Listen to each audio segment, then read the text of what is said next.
Si Lynn ay isang ina na nawalan ng anak na sa hindi inaasahang pagkakataon ay mapapalapit sa isang bata na nawalan ng ina. Pinagtagpo ng tadhana ang kanilang mga mundo dahil batid nito na ang parehong nawalan ng siyang maghihilom sa puso nilang sugatan. Subalit, ano pa nga bang handang gawin ng isang ina na nawalan ng anak para sa isang batang hindi niya naman kaano-ano? Hanggang saan nga ba aabot ang pagsakripisyo ng isang yaya para sa kanyang alaga? He was in critical condition for several hours, but we were able to perform a partial liver transplant. What? Nalilitong tanong ni Wade. A transplant? You mean someone donated? But how? Who? Napansin ng doktor ang gulat at pagkalito sa mukha ni Wade. Kaya't maingat itong nagsalita. Mr. Delaney, you may not know this yet, but the donor was someone very close to your son. It was Miss Lynn. Nanlaki ang mga mata ni Wade. Parang binuhusan ng malamig na tubig ang buo niyang katawan. Lynn? Halos bulong niya. She donated her liver?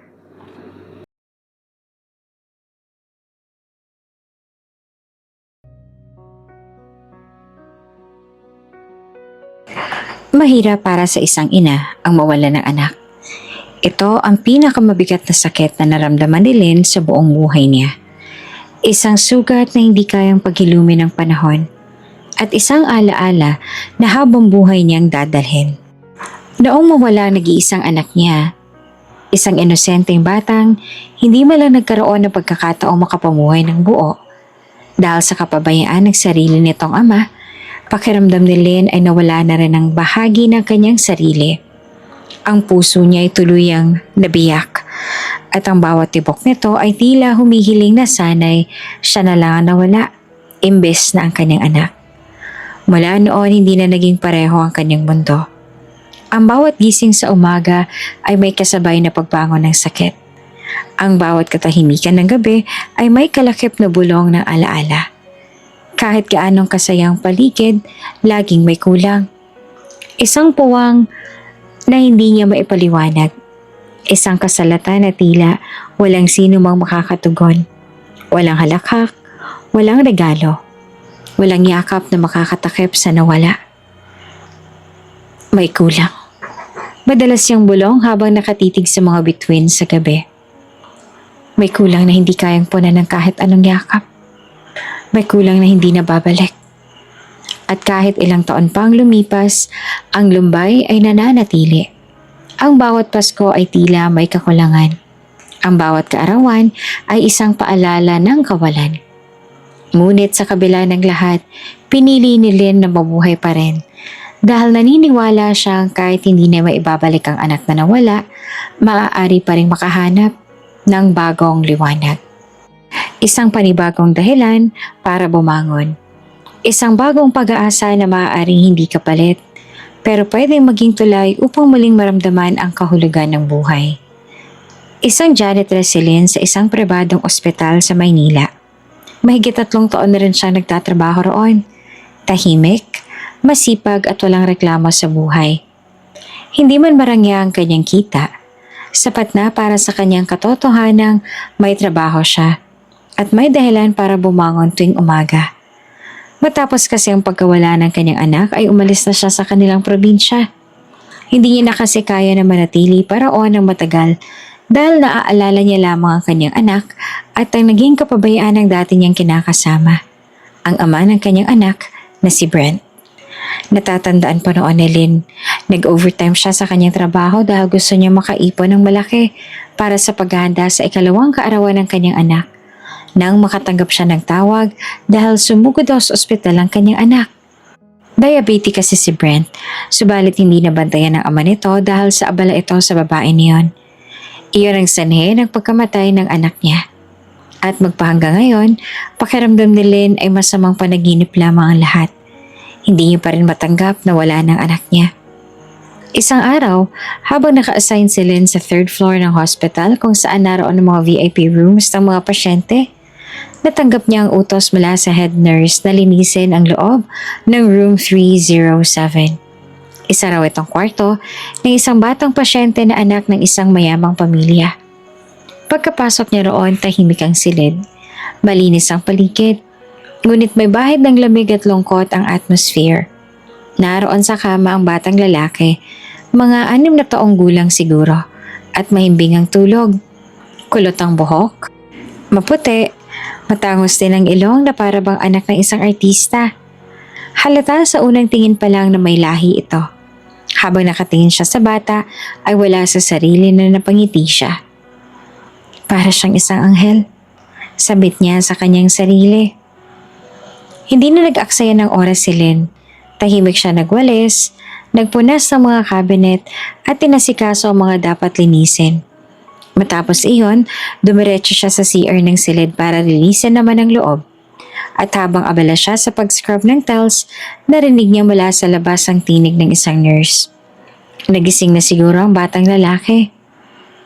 "Please baby, kain na tayo kahit kaunti lang," pakiusap ng nurse.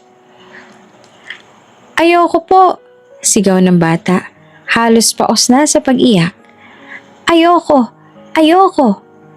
"Pero kailangan mo pong kumain. Hindi po tayo pwedeng hindi kumain. Please, just 1 spoon." "Ayoko. I want my daddy." Sigaw ulit nito. At kasunod noon, ang paghikbi at iyak na humahagod sa dibdib ng sino mang makakarinig. Napahinto si Lynn. Inabot siya ng ilang segundo bago siya lumabas ng CR. Hawak pa ang kanyang cleaning cloth. Wala sa sarili, lumapit siya sa gilid ng kama kung saan naroon ang umiiyak na bata. Lumingon ang nurse sa kanya. Kunot ang noo. "Miss, pasensya na po pero staff lang po dapat." Pero bago pa man siya mapatigil, nauna nang lumingon ang bata kay Lynn. Tila napakurap ito. Saglit na napatigil ang hikbi at nagtama ang mga mata nila. "Ayaw mo ba kumain?" Tanong ni Lynn. Mahinahon ang tinig. Halos parang ina na kinakausap ang sariling anak. Tahimik ang bata. Ngunit dahan-dahan itong tumango. Pagkatapos ay yumuko, tila nahihiyang umamin. Napatingin naman ang nurse sa gulat. "Miss, pasensya na po, hindi po kayo. Gusto mo ba ako na lang magpakain sa'yo?" Tanong ni Lynn. Hindi alintana ang tono ng nurse. Hindi siya makapaniwala sa sarili niyang tanong. Hindi niya rin alam kung bakit gano'n na lang ang pag-ingting ng damdamin niya sa batang ito. Parang may humihila sa kanya. Marahil ay dahil na rin sa naalala niyang namayapa niyang anak dahil sa pag-iyak nito. Muling tumango lamang ang bata. Mas marahan na ngayon at pinunasan ng sariling luha gamit ang manggas ng kanyang pajama. Mas lalong nagulat ang nurse. Ano po? Pero subukan lang po natin." Pakiusap ni Lynn sabay ngiti. "Kung ayaw niya ulit, aalis ako kaagad." Wala nang nasabi ang nurse kundi ang panoorin ng susunod na mangyayari. Kumuha si Lynn ng tray at naupo sa gilid ng kama. Dinampot niya ang kutsarang may kaunting sopas at marahang inilapit sa bibig ng bata. Tahimik lang ito, pero hindi ito tumutol. At sa unang subo, tahimik itong ngumunguya. At pagkatapos ay ibinuka ulit ang bibig. Tandaan na gusto pa nito. Nakangiting pinakain ni Lynn ang bata. Hanggang sa kalahati ng mangkok ay maubos. Tahimik silang dalawa. Si Lynn ay nakatuon ng pansin sa bawat subo ng bata. Ang nurse naman sa gilid ay nanatiling nakatulala. Hindi siya makapaniwala. At habang sinusubuan niya ito, hindi na iwasan ni Lynn na mapangiti. Napakagwapo ng batang ito sa totoo lang. Parang hindi mo kakayaning makitang umiiyak. Kulot ang buhok, makapal ang pilik mata. At ang mga matang iyon, tila ba may kinikim-kim na malalim na lungkot sa murang edad. Napakagat siya sa labi dahil naalala niya na naman ang anak niya. Kung buhay pa siguro ang anak ko, naisip niya. Baka mga 2 taon lang ang tanda niya sa batang to. Baka ganito rin siya ka-cute. Baka ganito rin siya kaselan sa pagkain.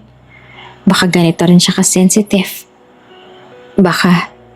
Napakabigat sa dibdib, pero sa gitna ng sakit, may kakaibang init ang nararamdaman ni Lynn habang sinusubuan ng batang ito. Isang init na matagal niya nang hindi naramdaman, para bang may isang bahagi sa puso niyang muling gumising. Maya-maya pa, matapos ang huling subo ng sopas, ngumiti ang bata sa kanya. Isang mahiyain pero taos-pusong ngiti. Thank you po. Mahinang bulong nito. Napapikit si Lynn upang pigilan ang kanyang pagluha at ngumiti rin. Walang anuman anak.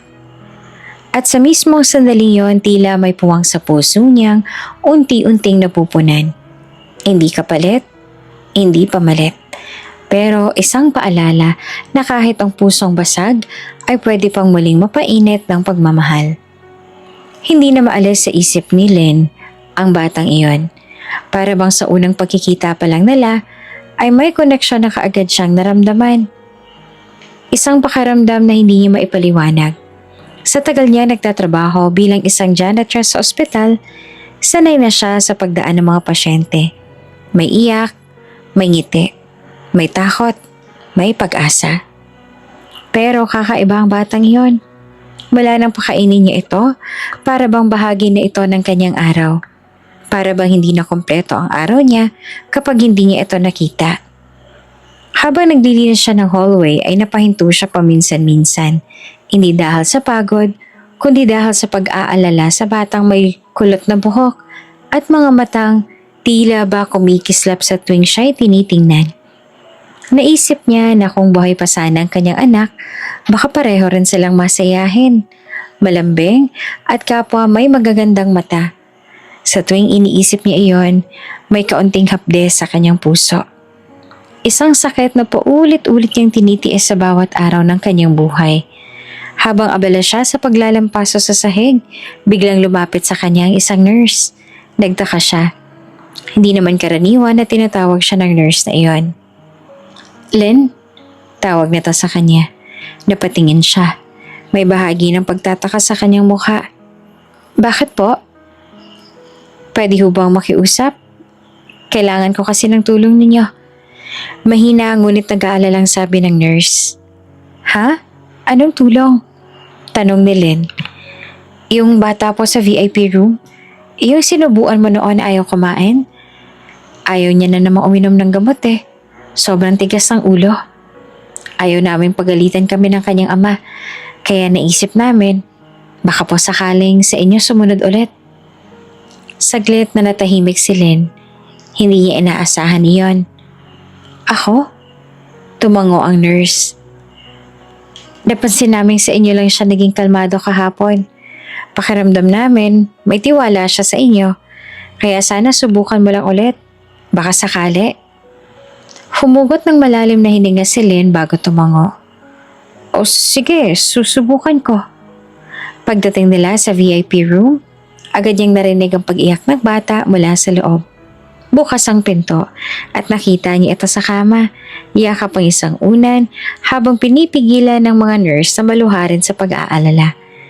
Ngunit nang mapansin siya ng bata, bigla itong tumigil sa pag-iyak.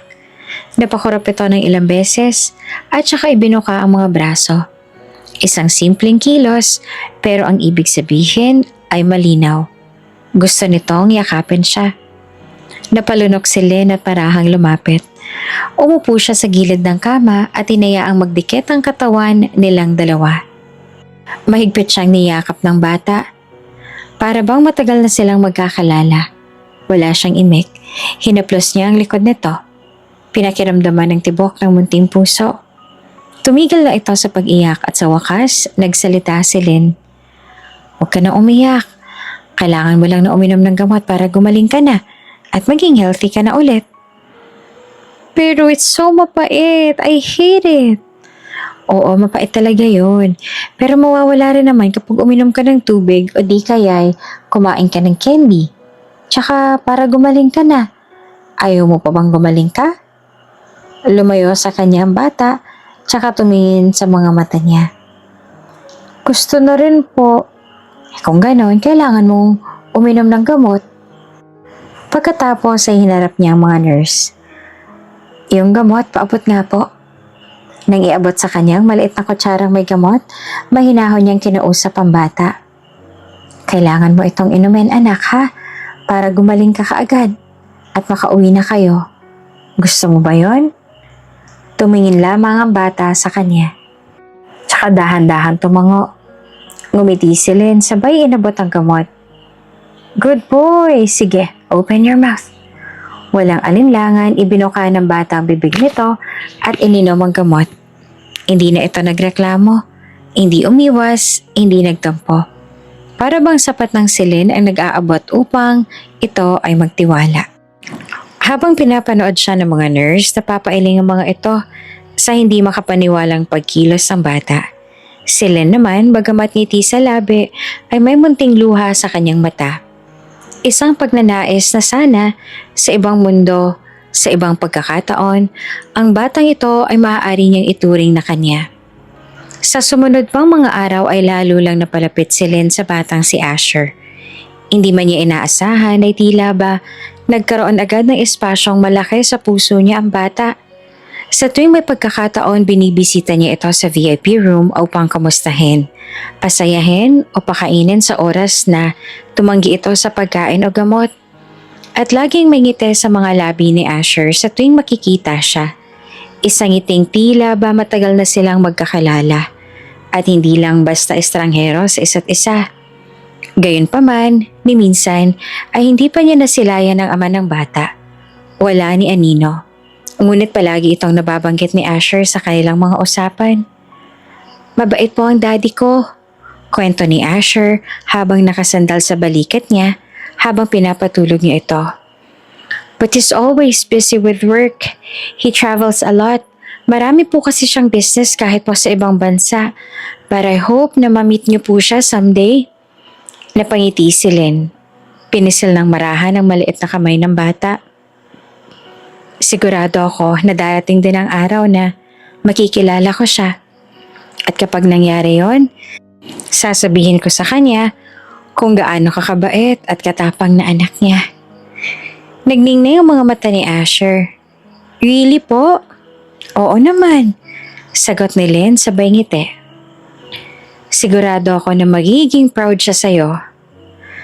Habang pinagmamasan niya ang mukha ng bata na unti-unting nahihimlay sa kanyang bisig, muli na namang sumagi sa isip ni Lynn ang nawalang anak niya. Sa bawat ngiti ni Asher, sa bawat korba ng makapal at kulot na buhok nito, at sa kakaibang kulay ng mga mata, tila ba may nakikita siyang anino ng batang minsan niyang iniyakan. Hindi niya alam kung bakit gano'n na lang ang kapit ng damdamin niya sa batang ito. Ngunit isa lang ang sigurado. Tuwing kasama niya si Asher, napupunan kahit papaano ang kawalan sa puso niyang matagal nang wasak. At sa kabila ng mga masakit na alaala, pinili niya magpasalamat. Dahil sa hindi inaasahang pagkakataon, muli siyang binigyan ng tadhana ng pagkakataong maramdaman kung paanong maging isang ina, kahit pasaglit lamang. Lumipas ang 2 araw, at bumuti na rin ang lagay ni Asher. Wala na itong mataas na lagnat. Subalit, nag-insist pa rin ang ama ng bata na manatili muna roon ng ilang araw pa para mas mabantayan pa ang lagay at kalusugan ng bata. Nais kasi nitong makasiguro na maayos na ang kondisyon ng anak bago umuwi. At ngayon nga ay hindi na naman mapakali si Wade habang yakap-yakap ang anak na muling umiiyak. Paulit-ulit na pinipilit ni Wade ang anak na painumin ng gamot. Ngunit patuloy lamang sa pag-iling at pag-iyak si Asher. Nag-aalala naman tuloy si Wade lalo pat ayaw din ito na makitang umiiyak ang anak. Asher, anak. Malumanay ngunit may bahid na pagod ang boses ni Wade. You need to take this, please. Para gumaling ka na. Ang sabi ng doktor, kapag maubos mo na itong gamot, ay maaari na tayong umuwi sa atin. Ngunit mas lalong humigpit ang pagkakayakap ng bata sa stuffed toy nito at mas lalong lumakas ang hikbi nito. Sa pagitan ng luha at pagubo, may naibulalas itong pangalan na agad nagpatigil sa kilos ni Wade. Gusto ko po si Ate Lynn. Si Ate Lynn lang po magpapainom sa akin ng gamot. Napakunot ang noon ni Wade. Napatingin siya sa nurse sa gilid ng kama. Gulat at pagtatakang gumuhit sa kanyang mukha. Ngayon niya lamang kasi narinig ang pangalan na iyon at wala siyang ideya kung sino ang tinutukoy ng anak niya. Ate Lynn? Ulit niya, halos pabulong. Sino si Lynn? Bahagyang napayuko ang nurse. Tila ba nag-aalangan bago sumagot. Sir, kasi po nitong mga nakaraang araw, nahirapan din po kaming painumin ng gamot si Asher. Tumatanggi po talaga eh. Pero may isa pong janitress po na Lynn ang pangalan. Sa hindi po namin maintindihan, napalapit po si Asher sa kanya at siya lang pong sinusunod. Lalong nagdilim ang mata ni Wade, pero hindi sa galit kundi sa gulat. You're telling me, a janitress? You let a janitress give my son his medicine? Mabilis ang naging pagtanggol ng nurse. Takot sa kung anong pwedeng mangyari. Pasensya na po sir, akala po kasi namin magagalit kayo kapag hindi po namin napilit ang anak niyo na uminom ng gamot. At dahil kay Lynn po siya sumusunod, nakiusap po kami sa kanya na kung pwede niya ba kaming matulungan. Pero hindi po siya pinilit, kusa pong sumunod si Asher sa kanya. Tumigil po siya sa pag-iyak, uminom ng gamot, at kahit nga po pagkain, tinatanggap niya po pag siya po ang nagbigay. Tahimik si Wade.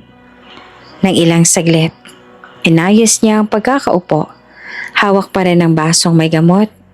Lumingon siyang muli sa nurse. Seryoso ang tingin. Dalhin niyo siya rito. Po? Bring the woman here. Mariin niyang ulit. Gusto ko siyang makita. Gusto ko siyang tulungan ng anak ko.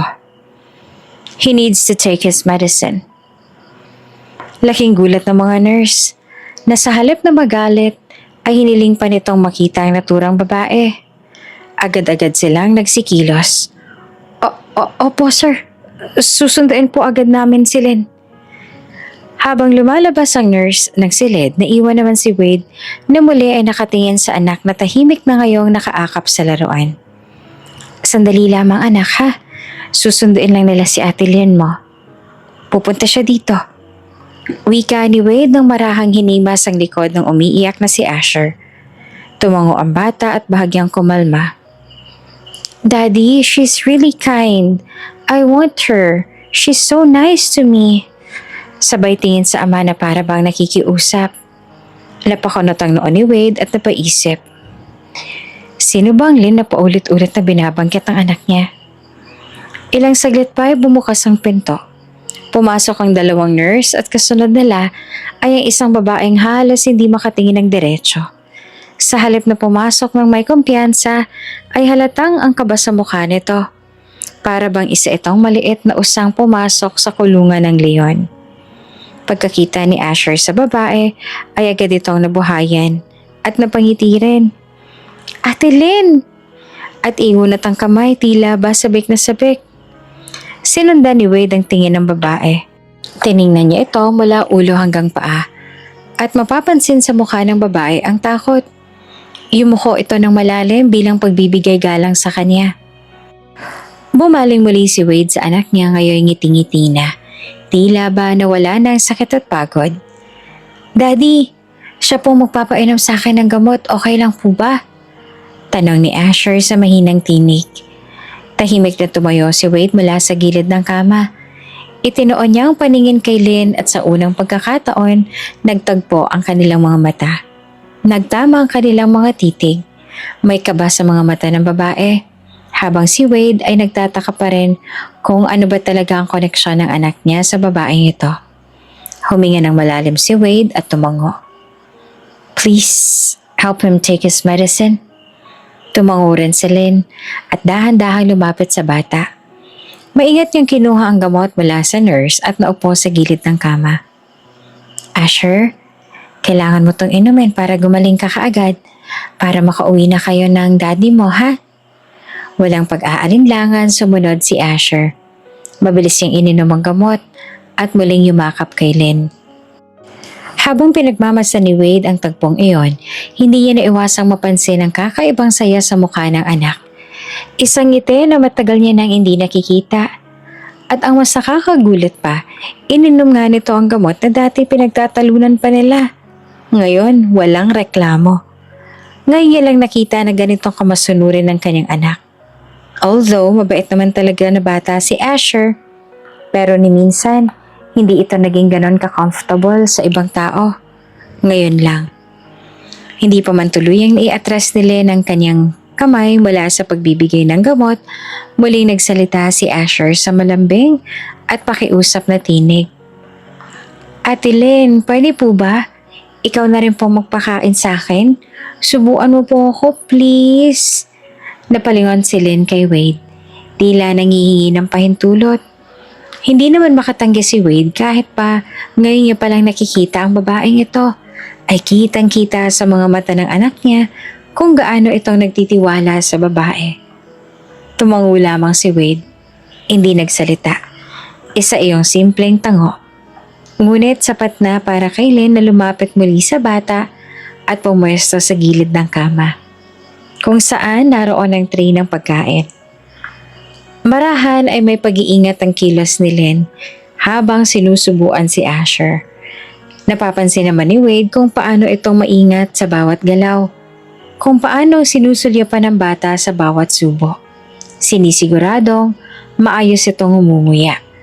Paminsan-minsan, napapatawa pa si Asher sa paglalambing dito ni Len para lang marami pa itong kainin. At ang mas nakakagulat, kusa itong bumubuka ng bibig. Walang alinlangan sa pagkain na dati halos ayaw niyang tikman. Tahimik lamang si Wade habang pinagmamasdan ng dalawa. Hindi siya umiimik, ngunit sa loob-loob niya, para bang may humahaplos sa puso niyang matagal nang nanlamig at pagod.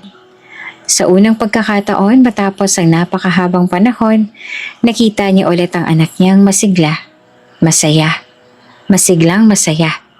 At higit sa lahat, buhay na buhay ang loob. Walang katumbas ang ngiting yon sa mga mata ni Wade, para bang bumalik ang kulay sa mundo nilang dati puro black and white at pag-aalala. Sa kanyang katahimikan, unti-unti niyang naramdaman ang init sa dibdib ng isang damdaming matagal nang nawala. Tinitigan niya si Len at sa kabila ng takot at kaba nito, kitang-kita kung paano ito alagaang parang sariling anak si Asher. At sa sandaling yon, hindi niya alam kung ano ang dapat niyang maramdaman. Pero isang bagay ang sigurado, hindi niya na kayang baliwalain ang presensyang dinala ng babaeng ito sa buhay ng kanyang anak. Hindi maipaliwanag ni Wade ang damdamin habang pinagmamasdan si Len at Asher. Ngunit isang bagay ang malinaw. Hindi niya kayang ignore ang lahat ng nakikita at nararamdaman niya sa mga sandaling yon. Hindi niya maalis sa isip kung paano napagaan ng babae ang loob ng kanyang anak. Paanong tila na ibalik nito ang ningning sa mga mata ni Asher at ang ningning na kay tagal niya nang hindi nasilayan. At sa simpleng presensya ng babaeng yon, bumalik ang saya ng kanyang anak. Kaya naman kinabukasan hindi niya siya nagdalawang isip. Hinahanap niya si Len. Inikot niyang paligid hanggang sa makita niya itong naglilinis sa may hallway. Nakasalumbaba si Len habang pinupunasan ang mga gilid ng sahig. Tahimik lang at walang kamalay-malay sa papalapit na kanyang presensya ni Wade. Len? Mahinahong tawag ni Wade. Napalingon naman si Len sa gulat at halos mabitiwan nito ang hawak sa pagkabigla. Sir, pwede ba tayong mag-usap? Saglit na natigilan si Len. Tila ba nag-aalangan? Ngunit nung makita ang seryosong ekspresyon ni Wade, dahan-dahan siyang tumango. Opo, sandali lang po. Iniwan niyang saglit ang kanyang ginagawa at sinundan si Wade sa isang tahimik na sulok ng pasilidad. Doon hinarap siya ni Wade. Tahimik ngunit diretso ang titig. Gusto ko tang magtrabaho para sa akin. Para sa anak ko. Bungad ni Wade. Napakunot ang noon ni Len. Gulat sa narinig. Po? Ano po? Huminga si Wade at muling nagsalita. Mas malinaw at walang alinlangan. I want you to be my son's nanny. Gusto kong alagaan mo siya. Gusto kong nasa tabi ka niya. Nanatiling tahimik si Lynn. Halatang hindi agad makapaniwala. Napayuho siya at bahagyang napakagat sa labi. May trabaho na po kasi ako dito, sir. Mahinang sagot niya. I'll talk to your supervisors. Sagot agad ni Wade. Kung kailangan, nabibilhin ko ang oras at kontrata mo sa kanila. And I'll offer you 1 million pesos para makasama ka ng anak ko. Para maalagaan mo siya. Maliban sa 1 milyon na yon, may sahod ka pong matatanggap mula sa akin. Namilog ang mga mata ni Lynn, hindi malaman ang isasagot. Tila nabigla siya sa alok. Ngunit agad niyang inayos ang sarili at muling nagsalita. Mahinahon. Kapag pumayag po ang supervisor ko, papayag po akong alagaan ang anak ninyo.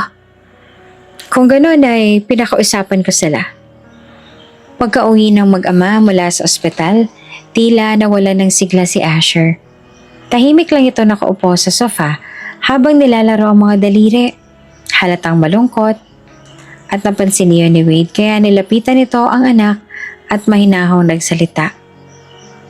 Hey, buddy. Sabi nito habang hinahaplos ang ulo ni Asher. I have a surprise for you. Napatingin si Asher sa ama. At bahagyang nabuhay ang mga mata. What surprise, Daddy? Ngumiti si Wade. At saka tumingin sa may pintuan. Pagkabukas noon, pumasok ang isang babae. Si Lynn. Nakasuot pa rin ito ng simpleng blouse at jeans. Dala ang isang maliit na bag at baka sa mukha ang kaba, ngunit sinubukang gumiti. Pagkakita pa lang ni Asher sa babae, agad na nagningning ang mga mata nito. Ate Lynn, you're here! Halos pasigaw na sambit ng bata habang mabilis na tumakbo palapit sa babae. Buong galak na niyakap siya ni Asher at napayuko naman si Lynn. Tinanggap ng mahigpit ang yakap ng bata.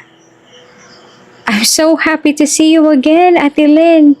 Masiglang bulong ni Asher. Ngumiti naman si Lynn sabay sabing, masaya rin ako makita kang muli, Asher. Nilapitan sila ni Wade at inilagay ang kamay sa balikat ng anak. She will be your new nanny. Sabi nito na kalmado, ngunit matatag ang tinig. Talaga po, Daddy? Tanong ni Asher na halos hindi makapaniwala. Tumango si Wade. Yes. Hindi na napigilan ni Asher ang tuwa at muling niyakap ang ama.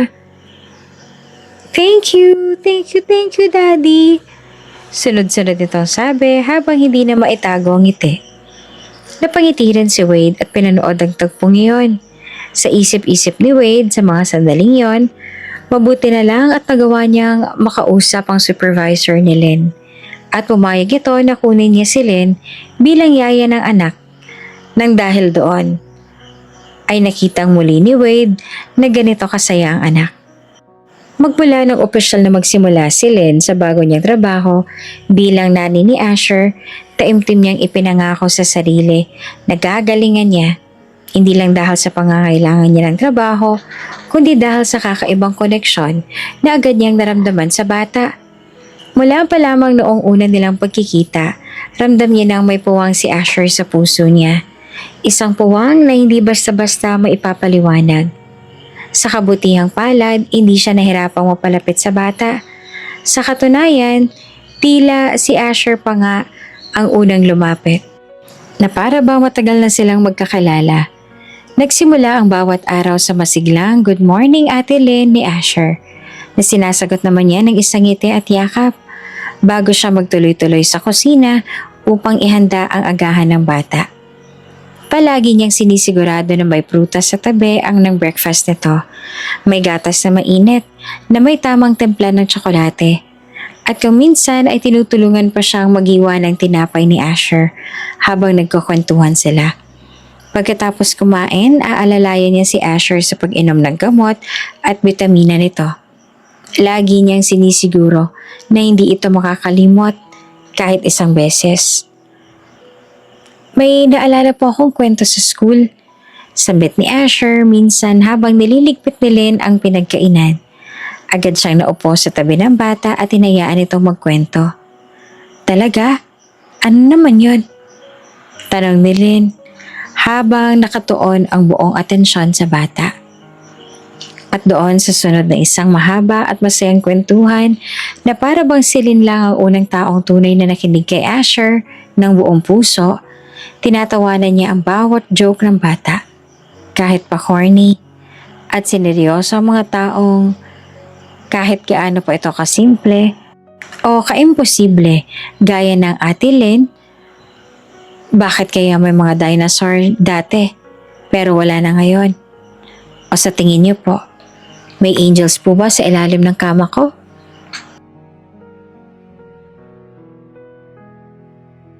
Sa mga gabing natatakot si Asher sa dilim, lalo na kapag malakas ang ulan o may naririnig itong kaluskos sa labas ng bintana, hindi nagdadalawang isip si Lynn na tabihan ito sa kama. Hinahaplos niya ang buhok ng bata, hinihimas ang likod nito, at mahinahong kinakausap para mapanatag ang loob nito. Nandito lang ako, Asher, hindi ka nag-iisa, okay? Bulong niya, minsan habang nakahawak sa maliit na kamay ng bata. Walang monster sa ilalim ng kama mo. Andito lang si Ate Lynn, matulog ka na, Kahit madalas ay pagod siya sa mga gawaing bahay o sa ilang personal niyang iniintindi, hindi niya kailanman ipinadama iyon kay Asher. Sa halip, lagi siyang present. Laging nariyan kapag kailangan siya. Laging handang makinig. Palaging may ngiting handog sa bawat pagtatapos ng araw. Habang lumilipas ang mga araw, mas lalong tumitibay ang samahan nila. Unti-unti, nagiging mas komportable si Asher sa kanya. At si Lynn naman, hindi maiwasang unti-unting mahulog ang loob sa batang tila kay dali niyang minahal. Pakiramdam niya kasi, ito na rin ang kanyang anak. Ang anak na hindi man lang binigyan ng mahabang panahon sa mundo para makasama niya ng matagal at para maalagaan man lang. Ang kanyang yumaong anak na hindi niya alam kung naparamdaman niya ba ng labis sa pagmamahal. At sa bawat yakap at ngiting ibinalik ni Asher, alam niyang tama ang naging desisyon niya. Andito siya ngayon, sa isang bagong tahanan at may batang patuloy na nagbibigay liwanag sa araw-araw niyang paghinga. Mula nang sinimulan ni Lynn ang kanyang bagong trabaho bilang tagapag-alaga ni Asher, nangako siya sa sarili na gagawin niya ang lahat para mapunan ang pangangailangan ng bata. Hindi lang bilang tagapangalaga, kundi bilang isang taong kayang magbigay ng init at aruga na tulad ng isang ina. Tuwing umaga, maaga siyang gumigising upang ihanda ang agahan ni Asher. Masinsinan niya itong pinaplano. Tinitiyak na masustansya, masarap at ayon sa mga paborito ng bata. Minsan, hinahainan niya ito ng sunny side up na eggs na may ketchup na hugis smiley face. Minsan naman, pancakes na may prutas sa ibabaw. Habang kumakain si Asher, palagi niyang pinapaalalahanan nito sa gamot at vitamins. Maingat niya itong pinapainom gaya ng isang mapagkalingang ina. Naging mas malapit sila sa isa't isa sa paglipas ng mga araw. Lagi sila nagkakwentuhan at si Lynn, buong pusong nakikinig sa bawat kwento at saloobin ng bata, maliit man o malaki. Tuwing gabi, binabasahan niya ito ng kwento bago matulog. Minsan si Asher ang pipili ng libro. Minsan naman si Lynn. Once upon a time, panimula ni Lynn habang nakahiga si Asher sa kanyang tabi. Mariing nakikinig ang mga mata niya ay kumikislap sa tuwa. Sa kalagitnaan ng kwento, unti-unti na itong napapapikit hanggang sa tuluyan ng makatulog. At gaya ng nakasanayan, mananatili si Lynn sa tabi nito. Hindi lamang dahil sa utos kundi dahil sa sariling kagustuhan. Naging normal na sa kanilang magkayakap na natutulog sa kama. Lalo na sa tuwing nilalabanan ni Asher ang takot sa dilim. Sa loob ng kwarto, isang gabi ay maingat na binuksan ni Wade ang pinto upang silipan ng anak. Natigilan ito sa tanawing bumunga dito. Si Asher, mahimbing ang tulog, nakayakap kay Lynn na tila ba ito ang ina nitong matagal nang wala. Pareho silang nakapikit, magkadikit ang noo, at nakangiti pa si Asher habang natutulog. Tahimik na lumapit si Wade sa gilid ng kama. Maingiting inayos ang kumot ni Asher. Hinaplos sandali ang noon nito, tsaka inabot ang kumot ni Lynn at inilapat ito sa balikat ng babae. Tumagal ang kanyang paningin kay Lynn na sa kabila ng lahat ay buong puso ngayong nagbibigay ng pagmamahal at alaga sa anak niya. Sa isip-isip ni Wade, sa napakaraming taon, ngayon ko lang ulit nakita si Asher na ganitong kasaya, na ganitong kalambing. At ang dahilan ay ang babaeng ito. May ngiting sumilay sa kanyang labi. Isang ngiti ng pasasalamat at pangungusap na hindi na kailangang bigkasin. Umalis siyang tahimik, isinara ang pinto at naglakad palayo. Ngunit ang init ng tanawin ay baon niya hanggang sa kanyang pagtulog. Hindi rin maitanggi ni Wade na sa bawat galaw ni Lynn, sa bawat pagngiti ni Asher, sa bawat pag-alaga at haplos nito ay para bang binubuhos ni Lynn ang lahat ng pagmamahal at pag-aaruga. At sa bawat yakap niya kay Asher, sa bawat kwento at halakhakan nila, si Lynn ay para bang humingi ng tawad sa sariling anak sa tahimik na paraan. At sabay-sabay din itong minahal ang anak ng iba na para bang sa kanya rin. Dahil kay Lynn, naranasan ni Asher kung paanong mahalin at alagaan ng isang ina. Isang hapon habang magkasama nagpapahinga sina Lynn at Asher sa beranda ng mansyon, tahimik lang silang dalawa habang pinagmamasdan ng paglubog ng araw. Si Lynn ay nakaupo sa rocking chair habang si Asher naman ay nakasandal sa kanya. Hawak ang isang laruan. "Yaya Lynn," biglang basag ni Asher sa katahimikan kaya't napatingin siya sa bata. Tugon niya. "May anak ka na po ba?" Inosenteng tanong ni Asher habang nakatingin sa langit. Tila ba napaisip lang ito bigla. Napalunok si Lynn. Hindi niya inasahan ang tanong na iyon. Ilang segundo siyang natahimik. Halos marinig niyang mabilis sa tibok ng kanyang puso. "Oo, Asher." Dahan-dahang sagot ni Lynn. Pilit ang ngiti. Napalingon si Asher sa kanya. "Nasaan po siya?" Hindi kaagad nakasagot si Lynn. Tumingin siya sa malayo. Hinagod ng paningin ang papalubog na araw at tila ba doon niya kinuha ang lakas para sagutin ang bata. Wala na siya. Mahina ngunit buo niya ang sambit. Nanlumong mukha ni Asher. "Bakit po? Nasaan po siya?" Tumango si Lynn. "Namatay siya. Ilang taon na nakakalipas." Napayuho siya at napangiti ng matamlay. "Naging abala kasi ako nun sa trabaho, Asher. Hindi ko siya gaano alagaan, gaya ng dapat. Kaya siguro hanggang ngayon dala-dala ko pa yung pagkukulang na yon." Tahimik naman si Asher. Dahan-dahan siyang bumangon mula sa pagkakasandal at humarap kay Lynn. "I'm sorry, Ate Lynn." Napangiti naman si Lynn kahit namumuo na ang luha sa kanyang mga mata. "Ayos na ako ngayon. Ayos na ako kasi kahit papaano, parang nabigyan ulit ako ng pagkakataon." "Parang second chance?" Tanong ni Asher. Tumango siya. "Oo, parang second chance. At ikaw yon." Napatingin si Asher sa kanya. Tila naiintindihan niya kahit bata pa ito. "Ako rin po pala, wala na akong mommy." Biglang sabit ni Asher, dahilan para mabigla si Lynn. "Nang pinanganak niya ako, nagkaroon po ng komplikasyon kaya hindi ko po siya nakasama. Hindi ko po siya nakita kahit isang beses." Tumungo ang bata. "Wala po akong mommy na nag-aalaga sa akin. Si daddy lang po at ang dati kong mga yaya." Nanikip ang dibdib ni Lynn. Hinawakan niya ang kamay ni Asher at mahigpit na pinisil iyon. "But now, Ate Lynn, parang nakasama ko na rin po siya. Kasi ikaw po yun. Parang ikaw na rin po ang mommy ko. Sa inyo ko po nahanap ang matagal ko na pong hinahanap kay mommy." Doon na hindi napigilan ni Lynn ang luhang matagal niya nang pinipigil. Mahigpit niyang niyakap ang bata habang marahang hinihimas ang likod nito. "Salamat, Asher." Mahina niyang bulong. "At salamat din sa pagbibigay mo sa akin ng pagkakataong mahalin at alagaan ka." At sa likod ng pintuan, tahimik na nakamasid si Wade. Kanina pa itong naroon, saksi sa buong pag-uusap. Hindi ito makagalaw. Parang may kung anong mainit na damdaming gumagapang sa dibdib nito. Habang tinitingnan niya ang dalawa na tila may koneksyon, Hindi basta-basta nabubuo ang koneksyon ng isang batang lalaki sa ina at isang ina na sabik sa anak. Napapikit si Wade sandali, tsaka mahina. Ngunit taimtim na ngumiti.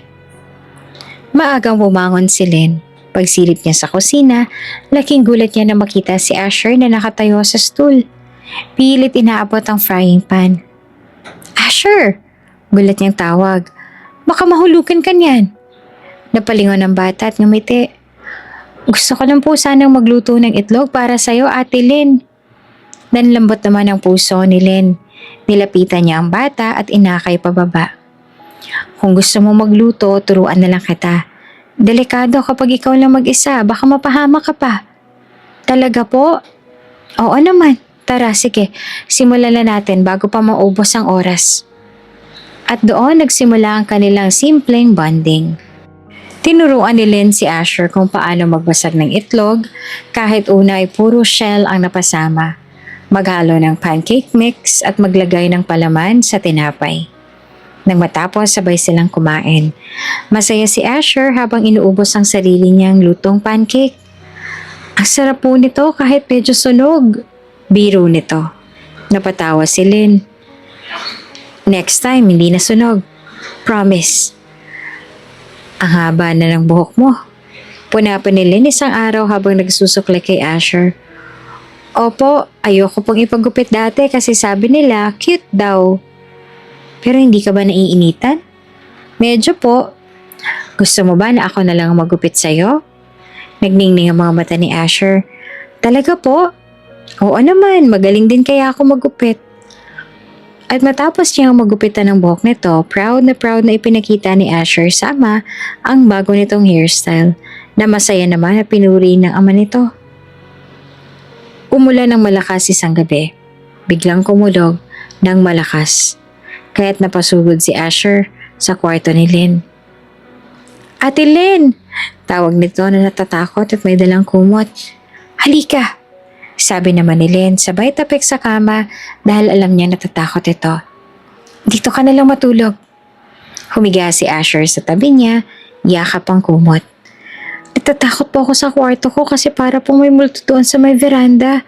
Nakikita ko po siya tuwing kumikidlat. Hindi mo na kailangan matakot ngayon, hindi ka na mag-isa. Salamat po, Mama Lynn. Gulat na napatingin si Lynn sa bata. Anong sabi mo? Ngumiti si Asher. Medyo nahihiya. Pwede po bang tawagin kitang Mama Lynn? Minsan? Hindi ka agad nakasagot si Lynn. Pero ang luha sa kanyang mga mata ang naging sagot.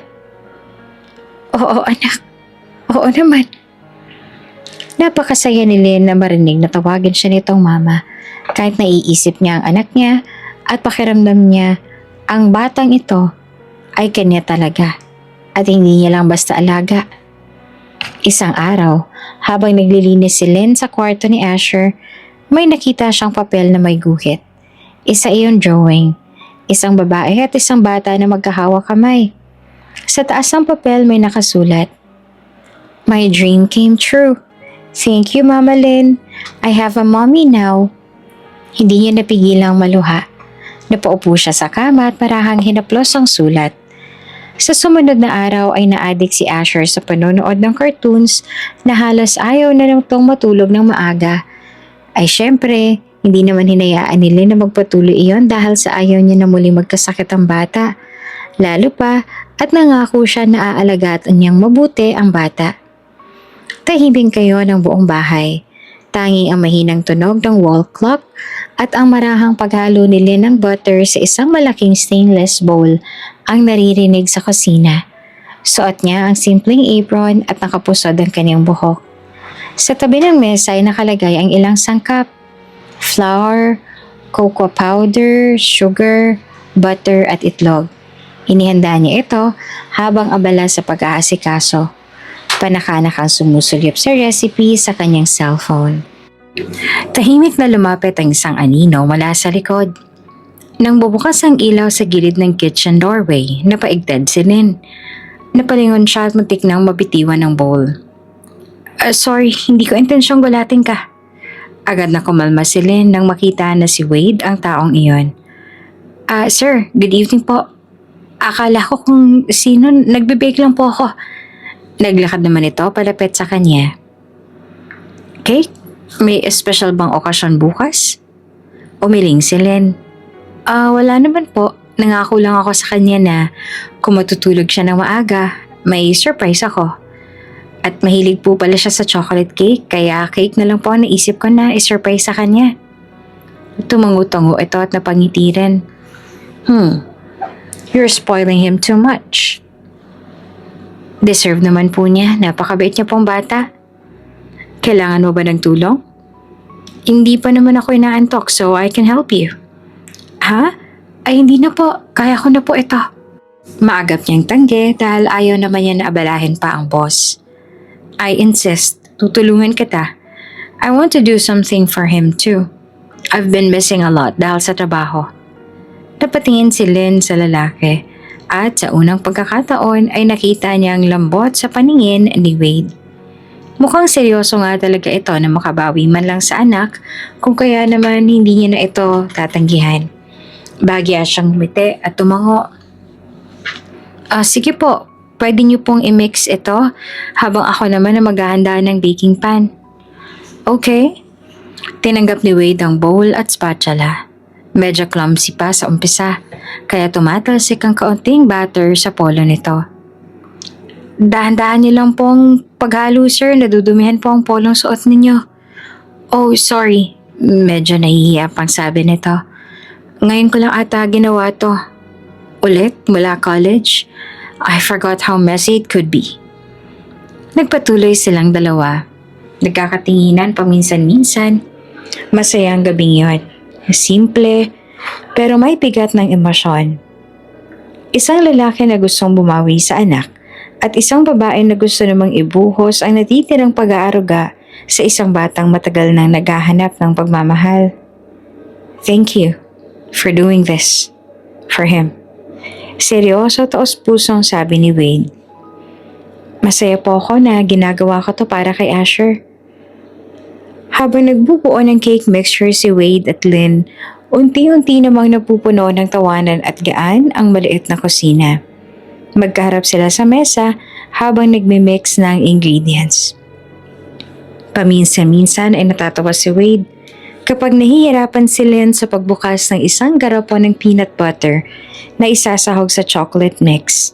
Kaya ito na mismo ang umaagaw nito mula sa kamay ng babae. Let me help you?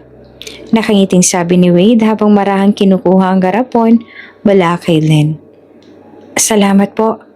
Nahihiya namang sabi ni Lynn at muli silang nagpatuloy sa kanilang ginagawa.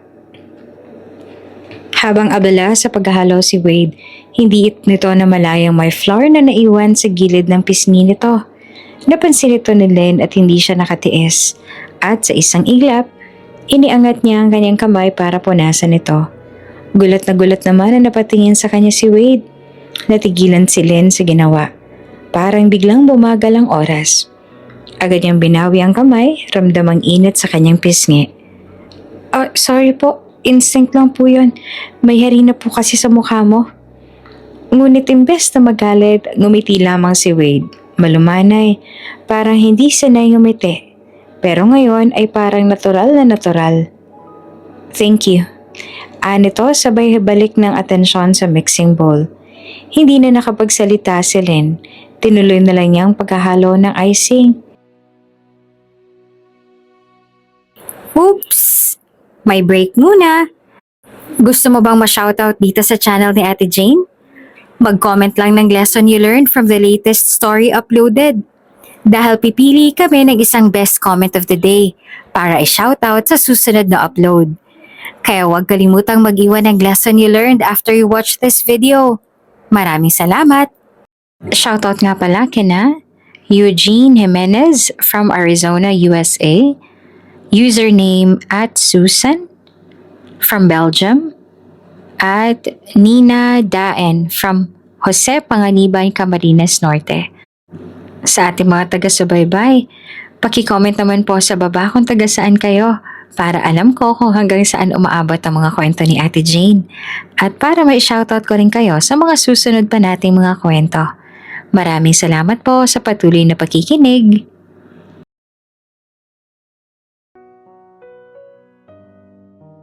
Bagaman sa loob-loob niya ay parang may kakaiba na siyang nararamdaman. At ang puso niya ay wala ring tigil sa mabilis na pagtipok na para bang nagwawala na rin yun. Nang matapos ang cake, inilagay nila ito sa fridge para sorpresahin si Asher kinabukasan. Nang makapasok na sa kanyang silid, hindi pa rin maalis kay Lynn ang ngiti. Habang nakahiga nakaharap sa kisame, pilit niyang pinipigilan ng sariling mag-isip ng kung ano-ano. Pero mahirap, naalala niya ang ngiti ni Wade, ang pakikisama nito, ang pag-aalala nito kay Asher, at kung paano ito tumulong sa kanya sa kusina kahit hindi man kailangang gawin. Napangiti siyang muli. Mahinang tawa ang nakatakas sa kanyang labi. Simpleng moments lang naman iyon pero nakakataba ng puso. Kaya naman ay sobrang saya niya. Ewan niya rin ba? Matapos ang napakahabang taon, ngayon niya lang ulit ito naramdaman at halos hindi na pamilyar sa kanya. At bago pa tuluyang mapikit ang kanyang mga mata, muling bumalik sa alaala niya ang eksena sa kusina. Ang harina sa mukha ni Wade, ang kanyang pagpunas, at ang ngiti nito, at ang paumanhin niyang hindi man kailangang hingin. Kinabukasan, pagkagising ni Asher, inakay ito ni Lynn papunta sa dining area. Tahimik si Lynn, pinipigilan ng ngiti habang hawak ang maliit na kamay ng bata. Pagdating nila sa mesa ay naroon si Wade, nakaayos at naghihintay. Hawak ang isang platong may cake na may nakasulat sa ibabaw. "Good morning, Asher." May maliit na kandila nakatusok sa gitna. Hindi ito birthday ng bata, pero para kay Asher, parang ito ang pinaka-espesyal sa umaga na sa lahat. "Surprise!" Sabay bati ni Len at Wade. Napanganga si Asher. Tapos ay mabilis na sumigaw ng, "Cake? For me?" Tumango si Len. Natatawa sa tuwa ang bata. "Oo, para sa'yo." Hindi na nakapagpigil si Asher at niyakap si Lynn ng mahigpit. "Thank you, Yaya Lynn." Bulalas nito at halos maluha na sa tuwa. Sarap po tignan. Gusto ko na pong tikman." "Alam mo ba, tumulong din ang daddy mo na mag-bake niyan kagabi." Sabi pa ni Lynn. Napalingon si Asher sa ama. Nakangiti naman si Wade sa anak. "Talaga po?" Gulat pero masayang tanong ng bata. Lumapit si Asher sa ama at niyakap ito ng mahigpit. "Thank you po, Daddy. Thank you po sa effort." Saglit na natigilan si Wade. Parang may kurot sa dibdib nito ang narinig. Hinaplos nito ang likod ng anak. "Gusto ko lang bumawi, anak." Mahina pero tapat ang tinig ni Wade. "Alam kong marami akong pagkukulang, pero sisikapin ko. Gagawin ko ang lahat para mapunan iyon." "Okay lang po, Daddy," sagot ni Asher. "And I'm still very thankful kasi andito na po kayo and you're making an effort just for me."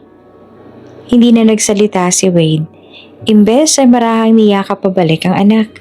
Mahigpit, parang ayaw nang pakawalan. At habang pinagmamasdan sila ni Lynn mula sa di kalayuan, hindi niya na napigilan ang munting ngiti. Sa simpleng cake na iyon, isang bagong alaala ang nabuo. Isa na namang paalala na minsan, sapat na ang simpleng effort para matupad ang matagal ng kulang. Makulimlim ang langit at nagbabadya ang pagbuhos ng ulan, ngunit hindi iyon naging hadlang para sa tatlo. Pagkatapos ng simpleng salo-salo nila sa bahay, napagdesisyon na ni Wade na ilabas si Asher at si Lynn upang magbonding sa mall.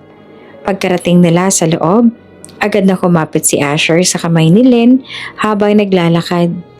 Para siyang batang ayaw humiwalay sa ina. "Tita Lynn, dito po tayo." Nito sabay hila sa kamay niya. Napangiti lamang si Lynn habang hinahabol ang lakad ng bata.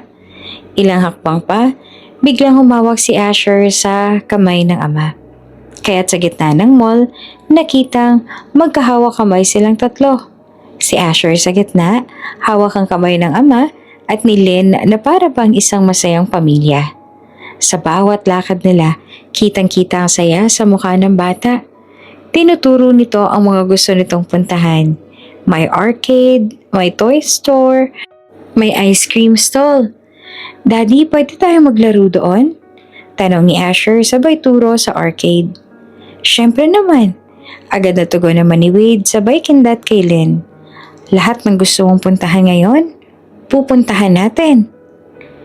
Isa-isang nilibot nila ang mall. Pumasok sila sa arcade at naglaro ng basketball shooting, racing games, at kahit yung claw machine na bihira lang manalo. Tuwang-tuwa naman si Asher kahit halos wala naman itong makuhang prize dahil ang mas mahalaga para sa bata ay ang mga moments nila. Sa bawat tawa ng bata, nararamdaman ni Wade na lalo itong napapalapit sa anak.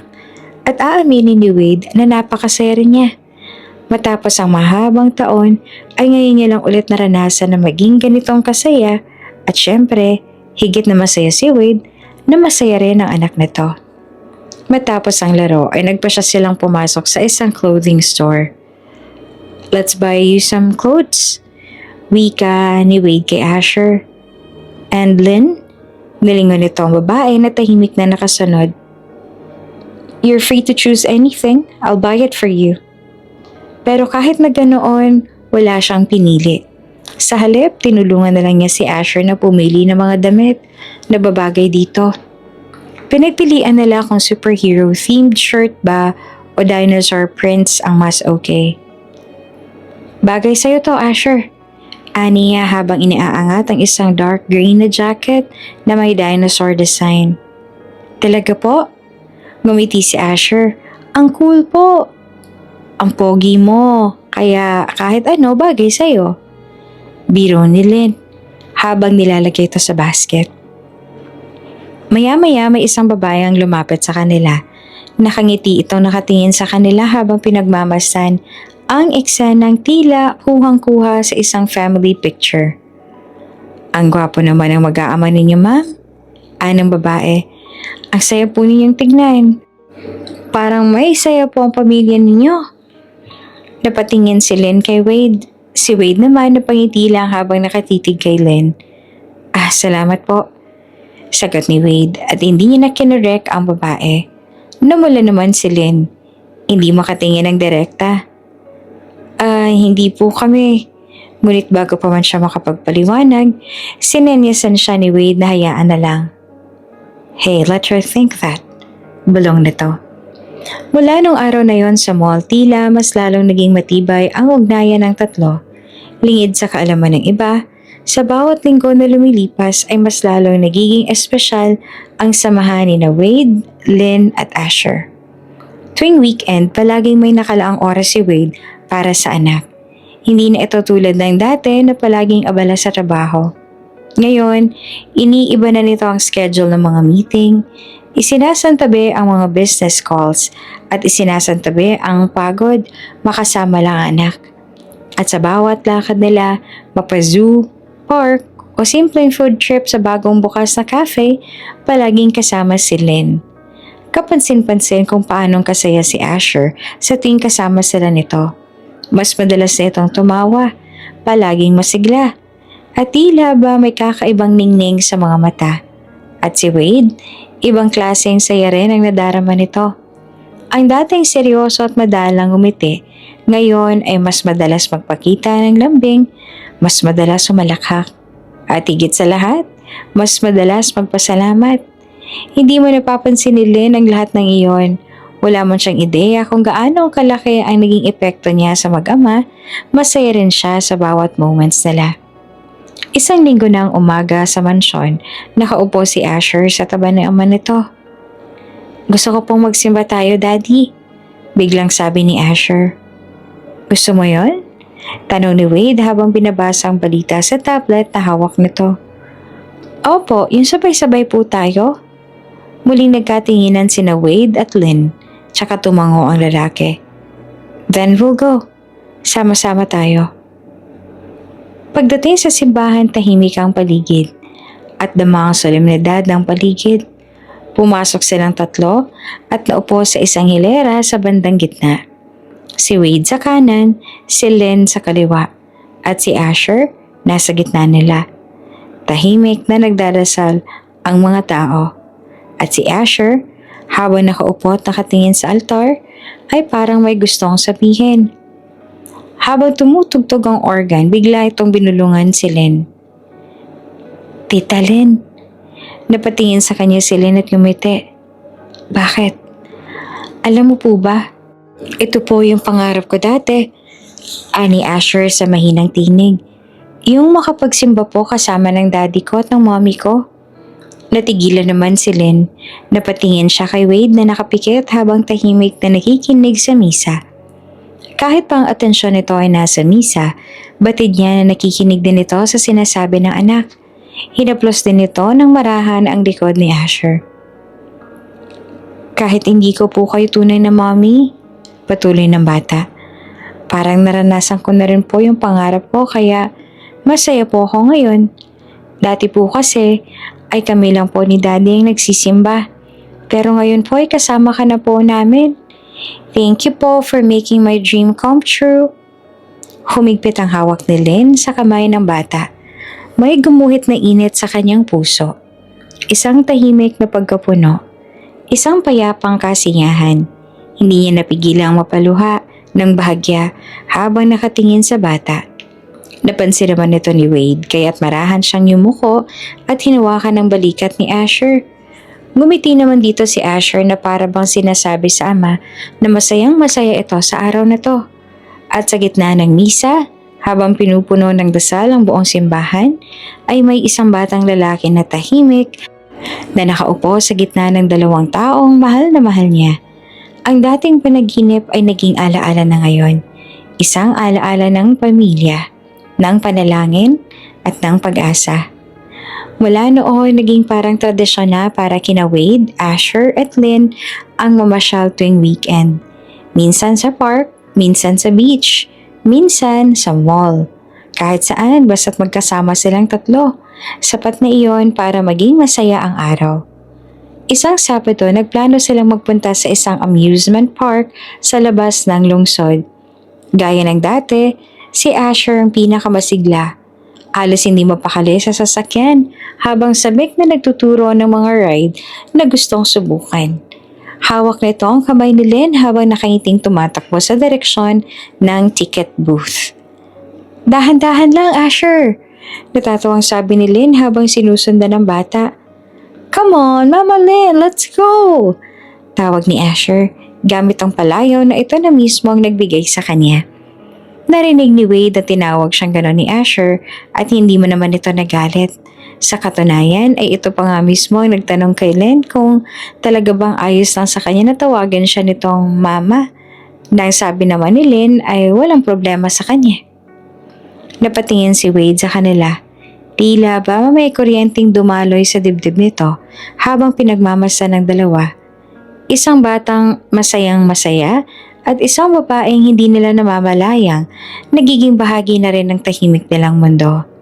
Maya-maya, magkakasama nilang sinubukan ng mga rides. Sa carousel, si Wade ang siyang sumakay kasama ni Asher habang si Len ay kumukuha ng litrato. Sa bumper cars, nagtatawanan silang dalahat habang nagsasagupaan ng malumanay ang mga sasakyan. At nang mapagod, bumili sila ng sorbetes at naupo sa ilalim ng punong may tanawing makulay ang paligid. Masaya si Len at Asher habang magkatabi at pareho na ini-enjoy ang kanilang sorbetes habang masaya nagkukwentuhan at excited din ang nag-share si Asher ng mga bagay na gusto pa nitong subukan kasama sila. Walang kaalam-alam si Len pero si Wade ay tahimik na nakatingin sa kanila. May malambot na ngiti sa labi nito. Yung tipo ng ngiti na hindi rin ito alam kung bakit kusa na lang sumilay. Sa tagal ng panahon, ang mundo ni Wade ay umiikot lang sa trabaho at responsibilidad. Ngayon na ito muling nakaramdam ng ganitong kapayapaan. Wala itong sinasabi, pero ang puso niya ay payapang kumikirot. Hindi sa sakit, kundi sa tahimik na saya. Nang mahuli ni Len ang tingin ni Wade sa kanila, bahagya siyang nagtaka. Sir, okay lang po kayo? Tanong niya. Mabilis na umiwas ang tingin si Wade tsaka tumikim. Yes, I'm fine. Hindi na lang sumagot si Len at ngumiti na lang pabalik. Maya-maya habang naglalakad sila palabas ng amusement park, hawak pa rin ni Asher ang kamay ni Lynn. Pero sa pagkakataong ito, inabot niya ang isa pang kamay kay Wade. Daddy, hawakan mo rin ang kamay ko. Para mukha pa rin po tayong family gaya po ng iba. Inosenteng sabi ng bata. Tila may kung anong humuplos sa puso ni Wade. Hindi ito nag-atubili. Hinawakan nito ang kamay ng anak at sabay-sabay silang naglakad. Magkakabit ang mga kamay at parang isang tunay na pamilya. At habang pinagmamasdan nito ang maliit na kamay ng anak, hindi na nito napigilan ang muling pangiti at hindi nito sinadya ang ngiting iyon. Basta bigla na lang itong napangiti. Sapagkat sa mga sandaling yon, alam nitong kahit hindi ito planado, masaya sila. Tahimik, kumpleto. Parang may kulang na bahagi sa puso ni Wade na unti-unting napupuno. Tahimik ang buong opisina habang abala naman si Wade sa pagbabasa ng ilang mahahalagang dokumento sa kanyang mesa. Suot niya ang karaniwang itim na long sleeves at nakaayos ang buhok gaya ng palagi. Ngunit sa kabila ng profesional niyang itsura, may kakaibang liwanag sa kanyang mga mata ngayon. At hindi ito nakaligtas sa paningin ng kanyang matagal ng kaibigan at business partner na si Martin na pumasok sa opisina dala ang ilang papeles. Uy! Bungad ni Martin habang isinasara ang pinto. Gusto mo bang i-share sa akin kung anong meron? Napatingin si Wade mula sa papeles. Anong meron? Lumapit si Martin at umupo sa upuan sa harap ng mesa ni Wade tsaka ngumiti. Kakaiba ka kasi bro. Iba yung araw mo ngayon, parang mas magaan. Hindi na yung usual na Wade na laging seryoso. Laging may problema sa noo. Napakunot ang noo ni Wade ngunit bahagyang napangiti. Exaggerated ka naman masyado. Naku, hindi ah. Get ni Martin sabay sabing, Teka, may nangyari ba over the weekend? Nagbakasyon ka ba? Or bigla itong umiti ng malisyoso? May babae na ba sa buhay mo? Napailing si Wade habang tumatawa ng mahina. Walang babae, ano ka ba? Anak ko lang. Si Asher? Tanong ni Martin at bahagyang nagulat pero interesado. Tumango si Wade. Masaya kasi siya nitong mga nakaraang linggo. Laging excited. Laging may kwento. Lagi siyang nakangiti. Napangiti rin si Martin. That's good to hear. Pero hindi lang siya yung masaya bro, kahit ikaw ramdam na ramdam. Humingi ng malalim si Wade tsaka tumingin sa labas ng bintana ng opisina kung saan tanaw ang abalang lungsod. Malaki ang naging tulong ni Lynn. Si Lynn? Tanong ni Martin na naguguluhan. Yung bagong yaya ni Asher. Siya yung nag-alaga sa kanya noong mga panahong. Alam mo na, wala akong oras. Napalapit agad sila ni Asher sa isa't isa. At ewan ko ba, siguro dahil doon, napalapit na rin siya sa akin. Napahilig si Martin sa kinauupuan na tumango. Kaya pala, iba talaga pag may tao kang maaasahan hindi lang sa trabaho, kundi pati sa mga bagay na hindi mo kayang hawakan na mag-isa. Hindi ko naman inaasahan. Seryosong sabi ni Wade. Pero dumating siya. Dahil sa kanya, nakita ko yung mga pagbabago kay Asher. Mas open na siya ngayon, mas expressive, at mas ramdam ko na masaya siya. Napangiti si Martin habang tumitingin sa kaibigan. Mabuti na lang at dumating siya sa buhay niyo. Matagal-tagal na rin kitang hindi nakikitang ganito. Lalo na yung inaanak ko. Grabe, ibang-iba talagang glow ng bata ngayon. Kaya masaya ako para sa inyong mag-ama. Napatingin si Wade kay Martin. Tahimik lang siya, pero ang mga mata niya ay puno ng pasasalamat. Sa isip-isip niya tama si Martin. Dumating si Lynn sa hindi inaasahang pagkakataon. Pero ang epekto nito sa kanila hindi niya maitatanggi. She saved us in ways I can't even explain. Hindi man niya masabi ng malakas, sa loob-loob niya ay nagsimulang mabuo ang isang bagay. Isang bagong damdamin na hindi niya alam kung paano ang tatawagin. Pero sigurado siya sa isang bagay. He is also very thankful. Makulimlim ang langit, tila malapit ng umulan. Walang ibang tao sa paligid. Tanging ang huni ng mga ibon at ihip ng hangin ang maririnig. Dumaan si Wade sa may hanay ng puntod. May dalang puting lilies na paboritong bulaklak ng kanyang yumaong asawa. Tahimik siyang lumakad, halos mabagal ang bawat hakbang. Huminto siya sa harap ng isang marmol na lapida na may nakaukit na pangalan ng babaeng minsan niyang minahal ng buong buo. Maingat niyang nilagay ang mga bulaklak sa harap ng lapida. Sandali siyang nanatiling tahimik. Huminga siya ng malalim bago nagsalita. Bahagyang basag ang kanyang tinig. "Hi, love." Napalunok siya at inangat ang tingin sa langit. Parang pinipigilan niya ang sariling maging emosyonal. Pero baka sa kanyang mukha ang bigat ng damdamin. "I'm sorry. I know it's been a while. I should have come here sooner." Napayuho siya, saka lumuhod sa harap ng puntod. Pinagmasa niya ang lapida na para bang inaabot ang alaala ng kanilang nakaraan. "Asher, he's grown so much. You wouldn't believe how much he's changed.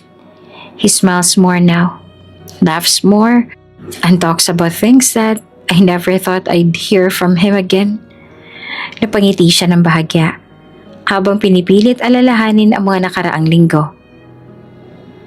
"There's this woman, her name's Lynn.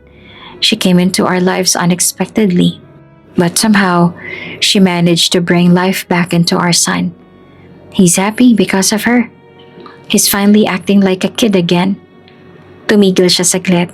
Tinapik ang sariling palad sa kanyang tuhod na para bang pinipilit ang sarili na hindi maiyak. "And I guess I'm changing too." Dahan-dahan siyang umiti pero may lungkot pa rin sa kanyang mga mata. She's kind, patient. She treats Asher like her own. And honestly, sometimes I wonder if you're watching us from up there. If you're smiling, seeing him happy again. Seeing me, trying again. Napatingala siya sa langit, tila nakikipag-usap sa hindi nakikitang presensya. "I know I've messed up. I've been too focused at work, too afraid to deal with grief.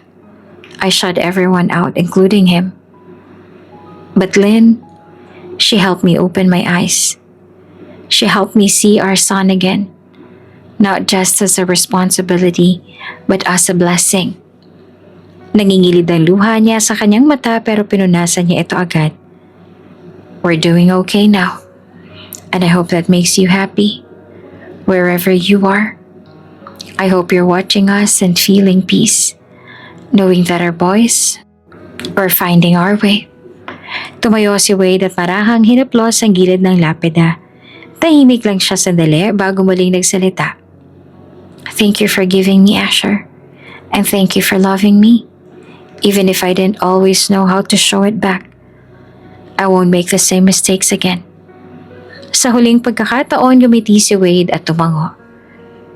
"Rest well, love, and watch over us, especially him." Tumalikod siya at nagsimulang lumakad paalis.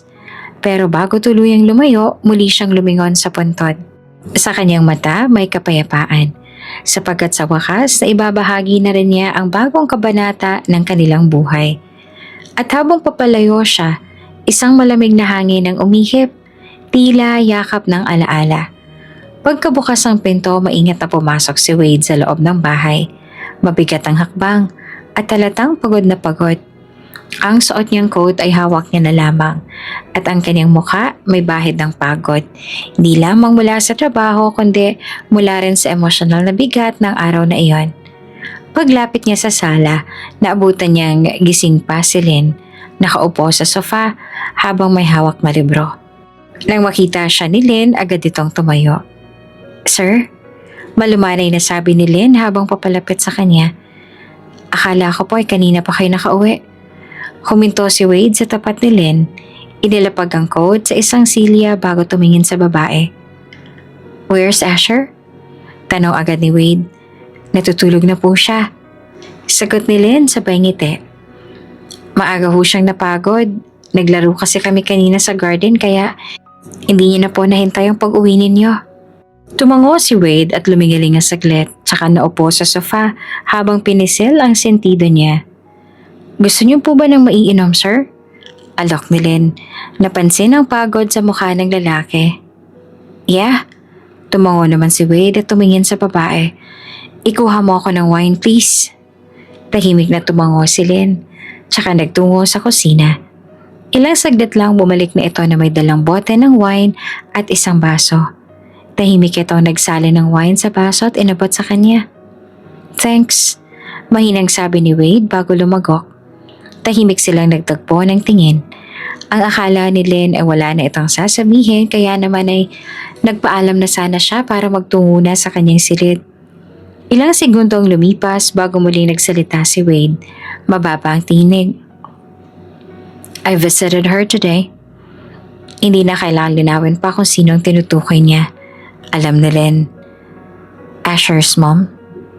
Tahimik lang si Lynn at nakikinig tsaka dahan-dahan itong naupo sa pang-isahang sofa. It's been 7 years. Tuloy pa ni Wade. Years since she passed. For some reason today felt like the right time. I told her about Asher. About how much he's changed. Napatingin siya sa baso. Tila may kinakausap sa ilalim nito. I told her he's laughing again. Talking more. Dreaming. He wasn't like that before. Lalo na noong nawala ang lola niya. Lagi na lang siyang malungkot. And I guess, so did I. Tumingin si Lynn sa kanya. Napansin ang bigat ng lungkot sa kanyang mga mata. Masaya na po siya ngayon, sir. At dahil po yun sa inyo.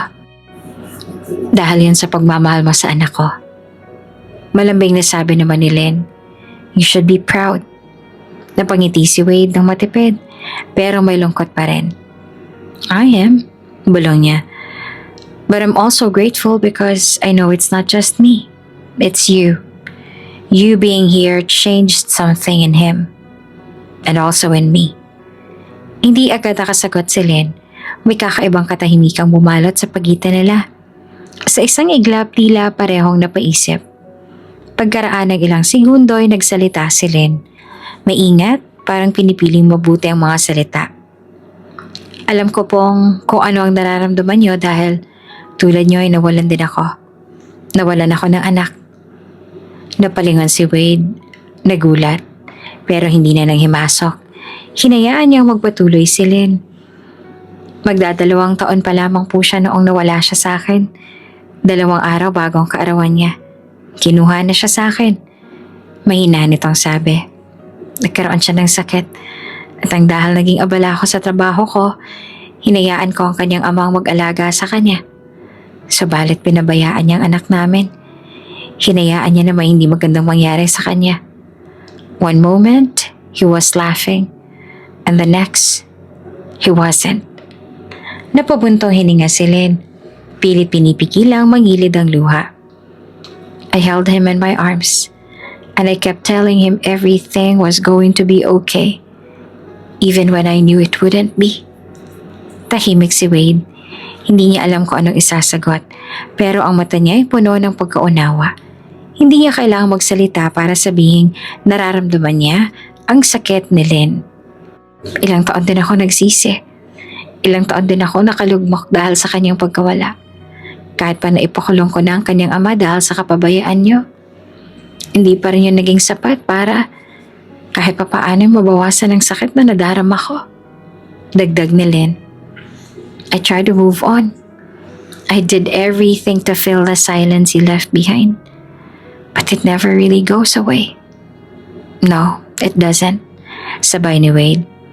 You just learn to live with it. Nagtagpo ang kanilang mga mata. Parehong may luha, parehong may sugat na pilit nilang tinanggap sa katahimikan ng gabi. Alam niyo sir, noong una, iyon ang dahilan kaya ganun na lang ang pagmamahal ko sa anak mo. Sabi ni Lynn. Nakikita ako sa kanya ang anak ko. And somehow, loving your son makes me feel like I'm still a mother. Ngumiti naman si Wade. And you've been more than a mother to him. More than I never thought possible. Sa labas, maririnig na ang mahinang patak ng ulan. Para bang ang langit mismo ay nakikiusap na hilumi ng mga pusong sugatan. At sa gabing iyon, sa gitna ng pagod, kalungkutan at mga alaala, nakahanap sila ng kapayapaan sa isa't isa. Hindi bilang dalawang tao magkalayo sa mundo, kundi bilang dalawang kaluluwang parehong naghahanap ng panibagong simula. Sa paglipas ng panahon, unti-unting mas lumalim ang samahan ni Wade, Asher at Lynn. Halos hindi na mapaghiwalay ang tatlo sa mga simpleng sandali. Pagluluto ng hapunan, panonood ng cartoons tuwing gabi, pagbibisikleta tuwing linggo. At kahit ang simpleng pag-aaral ni Asher ay hindi na naging mabigat dahil naroon si Lynn na laging gumagabay. Mas naging bukas si Wade, hindi na ito yung dating laging abala, laging seryoso. Sa bawat tawa ni Asher parang natutunaw ang kanyang pagod at sa bawat ngiti ni Lynn, tila unti-unting gumagaan ang puso nitong matagal nang binabalot ng lungkot. Naging komportable na rin si Wade na iniwan muna si Asher kay Lynn tuwing kailangang lumipad palabas ng bansa para sa business trips. Hindi na siya kinakabahan o nag-aalala tulad ng dati dahil alam niyang walang ibang makakapag-alaga sa anak niya ng kasing buo at tapat ni Lynn. Ngunit isang araw, habang nasa gitna siya ng business meeting sa ibang bansa, maayos na nakaupo si Wade sa mahaba at eleganteng conference table. Ang mga kasamahan niya ay abalang-abala sa pag-uusap tungkol sa expansion plans ng kumpanya sa Southeast Asia. Tahimik siyang nakikinig. Pinapakita ang kanyang profesionalismo. Pero sa loob-loob niya, sabik na siyang matapos ang lahat at makauwi sa anak. Biglang nag-vibrate ang phone niya. Isang tawag mula sa unknown number. Napakunot ang noon niya. Hindi niya sana sasagutin ang tawag dahil baka spam or prank call lamang. Pero may kung anong nagtutulak kay Wade na sagutin ang tawag na iyon. "Excuse me?" Mahina niyang sabi sa mga kasama, tsaka dali-daling lumabas ang silid habang sinasagot ang tawag. Sa hallway, nanginginig ang kamay niya ang hawak ang cellphone. "Hello? Is this Mr. Wade Delaney?" "Sir, this is St. Joseph Hospital. We're calling to inform you that your son, Asher Delaney, has been admitted again. His liver complication has worsened. He's in a critical condition, sir, and we're preparing for a possible transplant. He'll be needing a donor as soon as possible." Parang binagsakan ng mundo si Wade. "What?" Usal niya. Nanlalaki ang mga mata. No, this can't be happening. He was fine yesterday. He was..." "Sir, we understand, but this is urgent. We've already contacted his guardian. Miss Lynn is currently with him." Agad siyang nag-scroll sa contacts at tinawagan si Lynn. Ilang saglit pa sinagot ito. "Sir Wade?" Nag-aalala na boses ni Lynn sa kabilang linya. "Lynn, what happened? What the heck happened to my son?" Desperadong tanong ni Wade. Habol ang hininga. "Is he okay? I just talked to him. He was fine. How did this happen so fast?" "Huwag po kayong mag-alala, sir. Andito po ako sa ospital kasama niya ngayon. Ginagawa na nila ang lahat para sa kanya." Pilit na pinatatatag ni Lynn ang boses nito. Kahit ito man ay halos mabuwal sa takot. "Hindi ho siya nagising kaninang umaga. Nang tignan ko siya, sobrang init ng katawan niya, kaya agad ko ho siyang dinala dito. I should have been there. I should have never left." "Wala po kayong kasalanan, sir. Huwag niyo pong sisihin ang sarili ninyo." Malumanay, ngunit mariing sabi ni Lynn. "Wala ho kayong dapat ipag-alala. Aalagaan ko ho siya habang wala kayo. Hindi ko ho siya iiwan. At ginagawa na rin po ng mga doktor ang lahat." Napapikit si Wade. Ang mga mata ay puno ng luha. Tahimik siyang huminga ng malalim. "I'm coming home. First flight I can get. Tell him Daddy's coming, alright? Please, Lynn, don't let him be alone." "Hindi ko po siya iiwan, sir. Pangako." Pagkaputol ng tawag, agad siyang tumakbo pabalik sa conference room. Nagsabing kailangan niyang umalis kaagad. Hindi niya na ipinaliwanag. Ang puso niya ay nasa Pilipinas, kasama ng anak niya ang nasa panganib. Habang nasa biyahe, hindi siya mapakali. Sa eroplano, hawak-hawak niya ang larawan nilang tatlo. Isang sandaling masaya, punong-puno ng pag-asa. At habang pinagmamasdan niya ito, paulit-ulit sa isipan niya ang sinabi nila ng staff ng ospital tungkol sa kondisyon ng kanyang anak. Matapos ang halos 18 oras na biyahe mula sa bansang pinanggalingan niya, hindi na nag-aksaya pa ng oras si Wade. Bitbit lang ang kanyang maleta at ang isang pusong pinipigilan ng kabog sa dibdib. Agad siyang dumiretso sa ospital paglapag niya sa Pilipinas. Pagkababa pa lang na sasakyan sa harap ng emergency wing, dali-dali na siyang pumasok. Halos mabangga niya ang ilang staff sa kanyang pagmamadali. Pawisan, pagod at maputla. Pero punong-puno ng pag-aalala ang kanyang mga mata. My son? My son, Asher Delaney, where is he? What room? What floor? Halos pasigaw niyang tanong sa information desk. Tinawag ng nurse ang isa sa mga doktor na naka-duty. Ilang saglit pa ay may lumabas na middle-aged na doktor at tinawag siya. Mr. Delaney? Yes, I'm Wade Delaney. I just arrived. Please tell me where my son is. How is he? What happened? Is he still... Pinutol siya ng doktor at mahinahong tinapik ang kanyang balikat. Calm down, sir. Asher is stable now. The worst part is over. Napahawak sa dibdib si Wade. Halos bumigay ang tuhod sa biglang paglabas ng pag-asa at ginhawa sa kanyang sistema. He's stable? Ulit niya na hindi siya makapaniwala. Tumango ang doktor. Yes, he was in critical condition for several hours, but we were able to perform a partial liver transplant.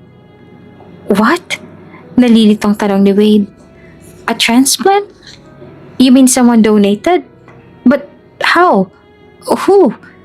Napansin ng doktor ang gulat at pagkalito sa mukha ni Wade. Kaya't maingat itong nagsalita. Mr. Delaney, you may not know this yet, but the donor was someone very close to your son. It was Miss Lynn. Nanlaki ang mga mata ni Wade. Parang binuhusan ng malamig na tubig ang buo niyang katawan. Lynn? Halos bulong niya. She donated her liver? Yes.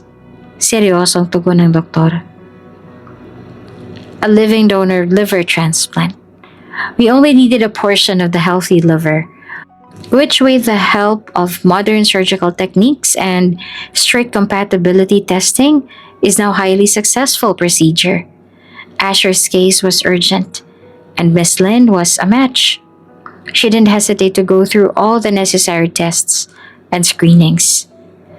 Habang pinapaliwanag ito ng doktor, tila ba bumagal ang takbo ng oras kay Wade. Hindi siya makapaniwala. Ang babaeng halos ilang buwan palang dalang kasama, ginawa ang hindi kayang gawin ng karamihan. Ibigay ang sarili para sa kanyang anak. Ang doktor ay nagpatuloy. The liver is a unique organ, Mr. Delaney. It has the ability to regenerate. In living donor cases, a portion of the donor's liver is removed, usually the left lateral segment for pediatric patients, and transplanted to the recipient. Over time, both of the donor's head and the recipient's liver grow back to full size. With proper care, both can live full, healthy lives. Naguluhan, naantig, at hindi pa rin makapaniwala. Napatingin na lang si Wade sa pader. Ramdam niyang nanlambot ang kanyang mga tuhod. Hindi niya alam kung iiyak pa siya, sisigaw o yayakap ng kung sino man ang pwedeng yakapin. She didn't tell me anything.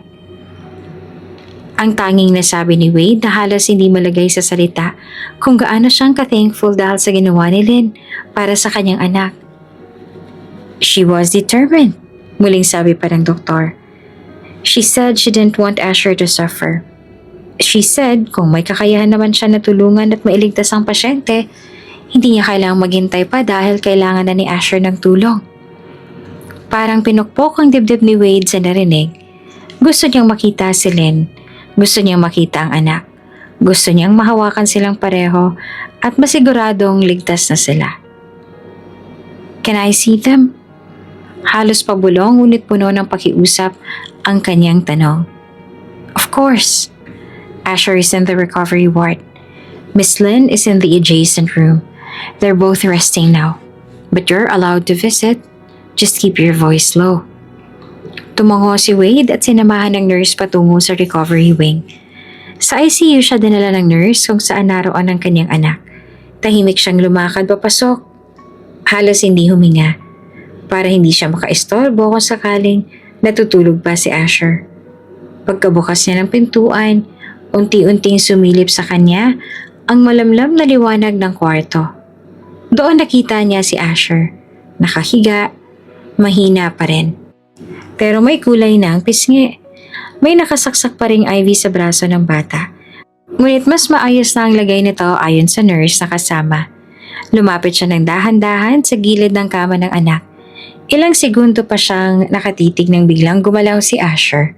Bahagyang iminulat ang mga mata at nang makalala siya, "Daddy, you're here." Mahinang bulong ng bata, pero puno ng tuwa ang mga mata. Agad na napaupo si Wade sa gilid ng kama at mahigpit na niyakap ang anak.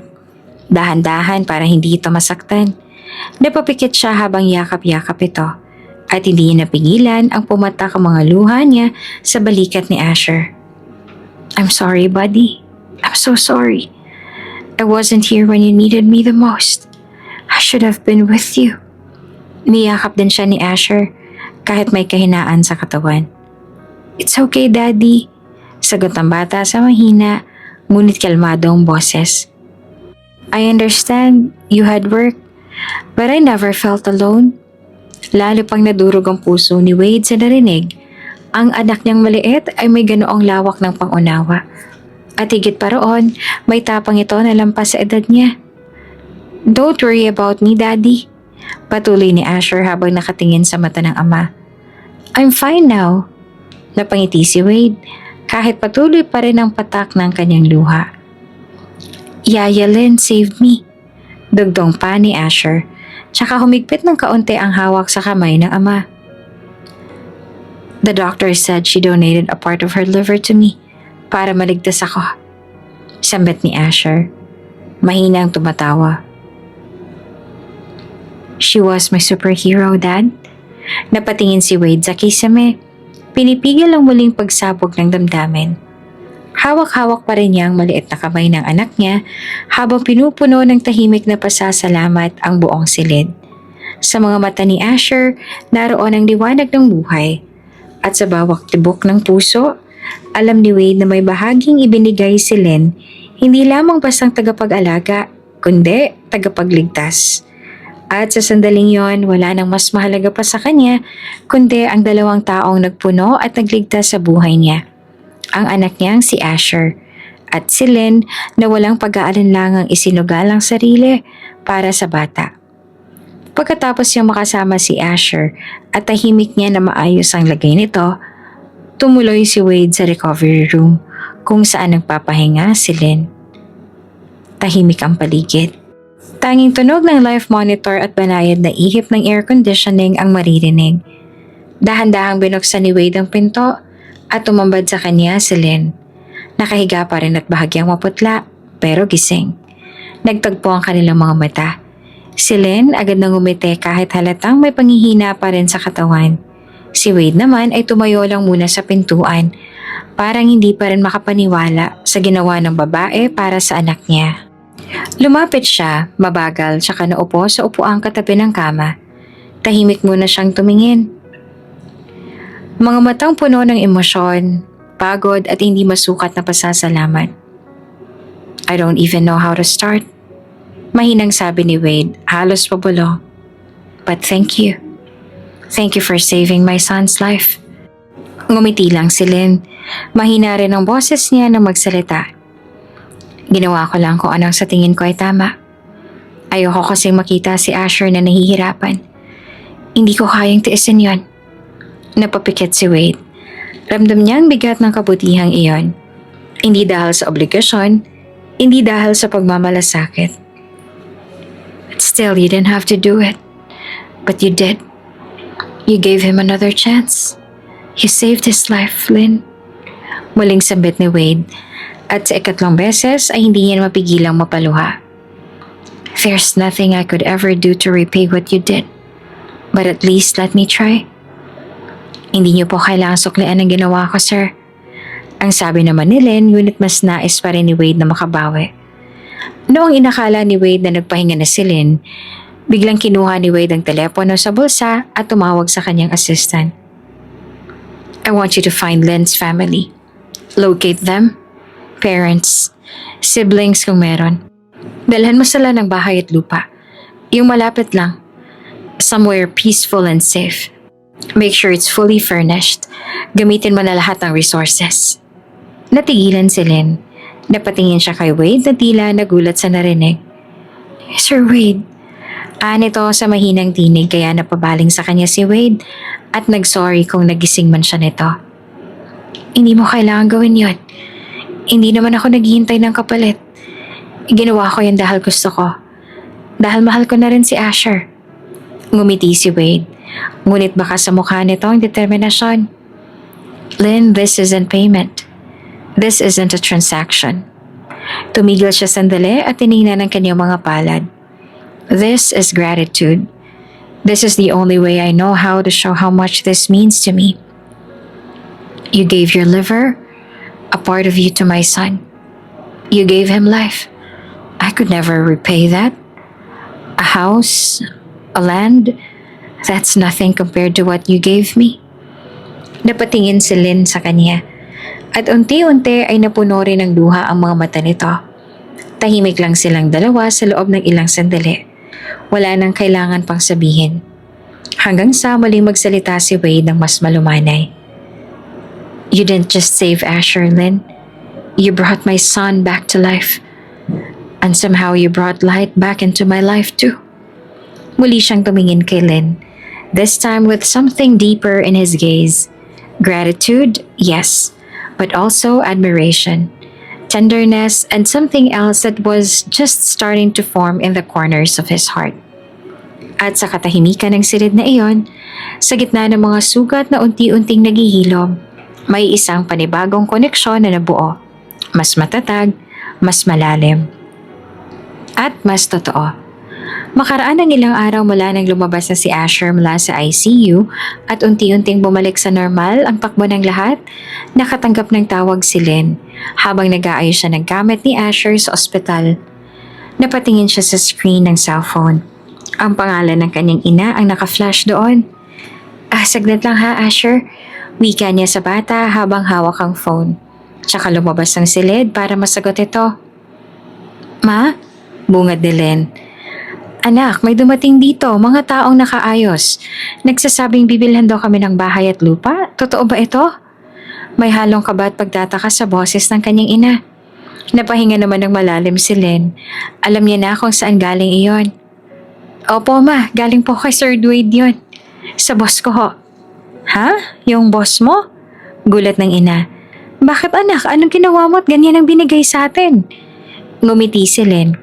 Kahit hindi siya nakikita sa kabilang linya. Wala naman po. Gusto lang po niya magpasalamat. Anak, magpasalamat ka rin ng maayos ha? Hindi lahat ay binibigyan ng ganoon. Opo ma. Sagot ni Lynn pero may ngiti sa boses niya. Pagbaba niya ng tawag ay bumalik siya sa loob ng kwarto ni Asher. Naroon si Wade, nakaupo sa tabi ng kama ng anak habang tinutulungan itong lagyan ng tsinelas. Napatingin sa kanya si Wade nang pumasok siya. You okay? Tanong nito. Ngumiti si Lynn. Tumawag lang si Mama. Gulat na gulat sila kasi may pumunta raw sa bahay.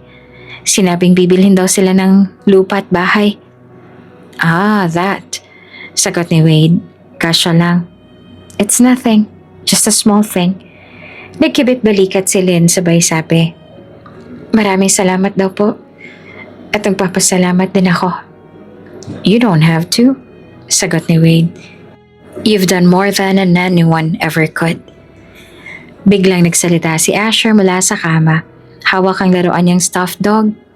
Thank you, Yaya Lynn. Aniya sa pangiti. You're my hero. Ngumiti naman si Lynn. At lumapit para yakapin si Asher. Ikaw din, baby. Ikaw ang little hero ko. Nang gabing yon, habang nagkakwentuhan sila sa hospital room at nagtatawanan sa mga kwento ni Asher, may tahimik na pagbabagong nangyari sa mga puso nila. Isang pagbabago na hindi nila namalayan ay unti-unti nang nag-uugat. Mas naging malapit sila sa isa't isa.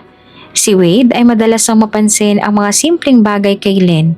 Ang malasakit nito, ang kalmadong lakas sa mga mata, ang lambing ng boses nito tuwing kinakausap si Asher, at sa bawat araw na lumilipas lalo itong humahanga. Si Lynn naman, unti-unting napagtanto na ang pagmamahal niya kay Asher ay hindi lamang dahil nakita niya rito ang nawala niyang anak, kundi dahil minahal niya ito bilang siya. Si Asher ang batang may sariling halakhak, may sariling lakas at may sariling kwento. Hindi lang ito bahagi ng nakaraan niya. Si Asher nagsimula ng bagong kabanata sa buhay niya, sa puso niya. At doon sa gitna ng mga simpleng pasasalamat, mga tahimik na pagngiti at mga munting yakap, nagsimula ang lalim ng mga ugnayan nilang tatlo. Ugnayang hindi na lamang batay sa pangangalaga, kundi sa pagmamahal. Lumipas pa ang mga buwan. Unti-unti ang araw-araw na pagtutulungan at pag-aalagaan sa pagitan ni Wade at Lynn ay naging mas malalim pa kesa sa inaasahan. Wala sa plano nilang mahulog ang loob sa isa't isa. Lalo na't ang mundo nila noon ay umiikot lamang kay Asher, ang batang nagdugtong sa dalawang magkaibang daigdig. Ngunit ganun yata talaga kapag ang dalawang pusong sugatan ay pinagtugma ng tadhana sa iisang pag-ibig na totoo. Wala sa kanilang nagsimula agad, walang pagkumpirma, pero naroon ang mga titig na hindi na gaya ng dati. Ang mga katahimikang puno ng damdaming ayaw sabihin, at ang mga haplos na may kasamang pangangalaga na lampas sa tungkulin. Hanggang sa isang araw, naging malinaw sa kanilang katotohanan. Umiibig na sila. Hindi na nila pinigil ang damdamin. Hindi sila umatras. Hinayaan nilang lumaya ang puso at hayaang yakapin ang kaligayahan na minsang ipinagkait sa kanila ng buhay. Isang hapon habang nasa park sila ni Wade at Asher, naglalakad-lakad habang pinapanood ang batang abalang nagpapalipad ng saranggola, biglang nagsalita si Lynn. "Wade," bulong niya. Mahina ngunit buo ang loob. Lumingon si Wade sa kanya at napansin ang lalim ng titig nito. Ngumiti si Lynn, may halong lungkot at tigaya sa kanyang tinig. "Nung una akala ko, kaya ako napamahal kay Asher kasi naaalala ko yung anak ko. Pakiramdam ko pag inaalagaan ko siya, nabibigyan ko ng puwang ang anak kong wala na." Tahimik na nakinig si Wade. Hinawakan nito ang kamay ni Lynn. Nagpatuloy si Lynn. "Pero ngayon it's a different story. I love him, not because he reminds me of my son. I love him because he's Asher. I accepted him as mine, as my own." Hindi na nagsalita si Wade. Tanging ang mahigpit nitong pagkakahawak sa kamay niya ang naging tugon. Isang tahimik ngunit matatag na pagtanggap. Sa puntong yon, pareho na nilang alam na hindi lamang si Asher ay naghilom ng sugat nila, kundi pati silang dalawa sa isa't isa. Paglipas ang panahon, nagtuloy-tuloy ang kanilang pag-ibig. Walang drama, walang labis na pangako, kundi isang matatag na desisyong mahalin ng isa't isa araw-araw. At dumating ang araw ng kanilang kasal. Isang simpleng seremonya sa isang hardin na puno ng puting bulaklak. May mga luntiang dahon na animoy sumasabay sa ihip ng hangin. Sa gitna ng altar, naroon si Wade na nakaayos sa puting tuxedo. At si Lynn na animoy diwata sa puting bestida. Ngunit ang pinakamatingkad ng ngiti sa lahat ay mula kay Asher. "Yay! Mommy and Daddy are getting married!" Sigaw nito habang kumakaway sa mga bisita. Suot ang maliit na tuxedo at may hawak na basket ng petals. Tumatawa naman ang mga bisita habang masayang inihahagis ni Asher ang bulaklak sa aisle bago pa magsimula ang seremonya. Isa siya sa pinakamasaya sa lahat at hindi maitatanggi na sa puso ng batang ito nabuo rin ang pangarap na minsang pinangarap niya na magkaroon ng isang buong pamilya. At nang magsumpaan na ng pagmamahalan sina Wade at Lynn sa harap ng altar, hawak-hawak ni Asher ang kamay nilang dalawa. Sabay-sabay silang umiti.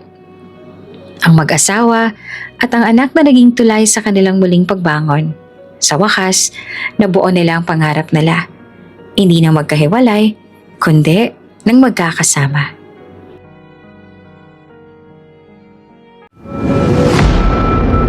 Kung bago ka ka pa lang sa channel na ito, Ate Jane TV, huwag kalimutang pindutin ang notification bell and subscribe button.